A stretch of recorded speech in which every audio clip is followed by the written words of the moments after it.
Sorry. Bismillahirrahmanirrahim. Assalamualaikum warahmatullahi wabarakatuh. Waalaikumsalam warahmatullahi wabarakatuh. Perkenalkan, kami dari kelompok 6, saya Siti Rahmasari R dan rekan saya, Nurul Afifah Utami, akan membawakan presentasi tentang isolasi dan identifikasi kurkumin ekstrak etanol temulawak dengan metode kromatografi kolom. Untuk mengefisiensikan waktu, kami langsung saja akan membahas. Dalam presentasi ini terdapat beberapa konten, yaitu pendahuluan, metode, hasil pembahasan, serta kesimpulan. Pertama ada pendahuluan. Temulawak merupakan tanaman asli Indonesia yang termasuk ke dalam famili Zingiberaceae. Metode penelitian dalam jurnal ini yaitu isolasi kurkumin dengan kromatografi kolom terhadap ekstrak etanol 95% temulawak dengan berupa kloroform, etanol, asam asetat, glasial dengan perbandingan 94:5:1. Sedangkan kromatografi kolom sendiri adalah alat untuk memisahkan komponen-komponen dalam campuran dengan prinsip kerja berdasarkan pada absorpsi komponen-komponen campuran dengan afinitas yang berbeda terhadap permukaan fase yang diam. Absorben bertindak sebagai fase diam dan fase geraknya adalah cairan yang mengalir membawa komponen campuran sepanjang kolom. Nah, berikut adalah gambaran alur proses kromatografi kolom.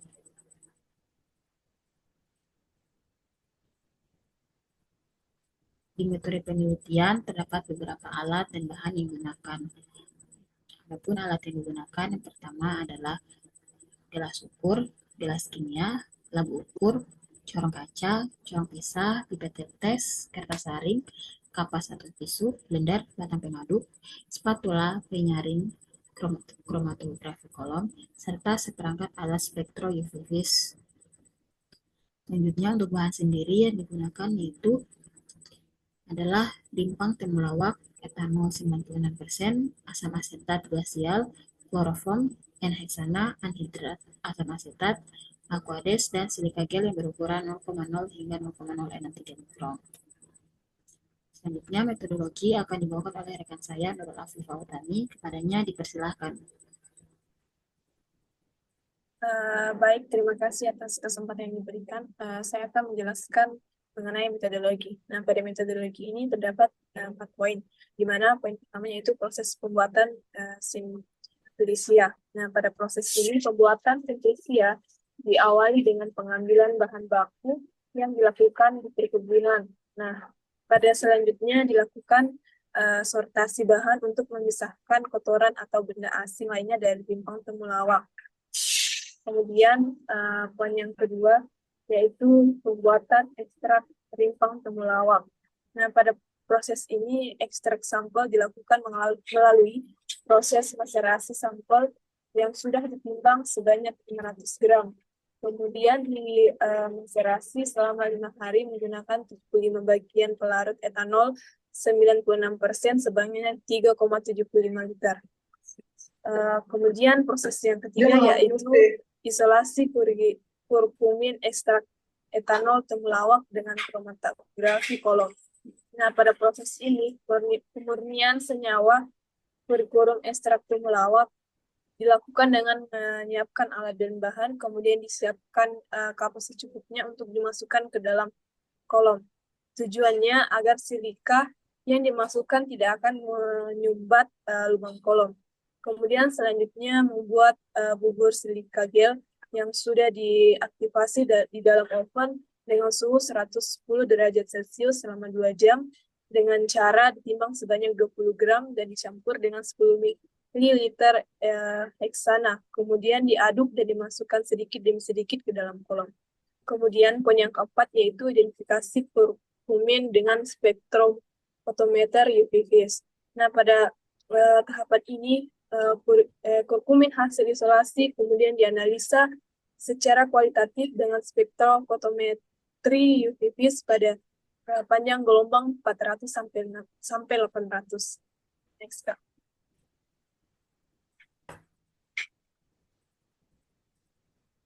Kemudian yaitu hasil dan pembahasan. Pada hasil dan pembahasan yang pertama mengenai hasil isolasi dengan kromatografi kolom. Seperti yang kita lihat pada tabel, terdapat hasil isolasi kurkumin dengan kromatografi kolom. Nah, dari tabel di atas terdapat beberapa pita pada kromatografi kolom, kemudian ditampung di tempat yang berbeda. Nah, pada tahap ini dilakukan untuk memisahkan senyawa yang terkandung dalam temulawak. Hasil dari fraksi yang didapatkan terdapat perbedaan warna, waktu yang ditempuh senyawa sampai keluar dari kolom.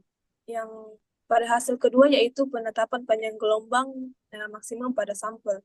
Nah, berdasarkan tabel ini dapat diketahui bahwa panjang gelombang maksimum pada sampel berupa nilai absorbansi tertinggi pada panjang gelombang 425 dengan nilai absorbansi sebesar 0,598. Hal ini menunjukkan bahwa panjang gelombang yang diperoleh sesuai dengan hasil penelitian yang menyatakan bahwa kurkumin dengan pelarut etanol memiliki panjang gelombang maksimum pada 425. Next, Kak. Selanjutnya kesimpulan. Nah, kesimpulan yang dapat ditarik dari presentasi kali ini yaitu isolasi kurkumin dari ekstrak etanol 95% temulawak dapat dilakukan dengan kromatografi kolom dengan menggunakan eluen campuran kloroform etanol asam asetat glasial. Selanjutnya dilakukan identifikasi dengan spektrofotometri UV-vis. Hasil isolasi kemudian diidentifikasi dengan spektrum UV-vis dan menunjukkan panjang gelombang maksimum pada 425. Next, Kak. Baik, itulah hasil dari presentasi kami. Lebih dan kurangnya mohon dimaafkan. Bagi teman-teman yang ingin bertanya, dipersilakan. Baik, Assalamualaikum warahmatullahi wabarakatuh. Waalaikumsalam warahmatullahi wabarakatuh.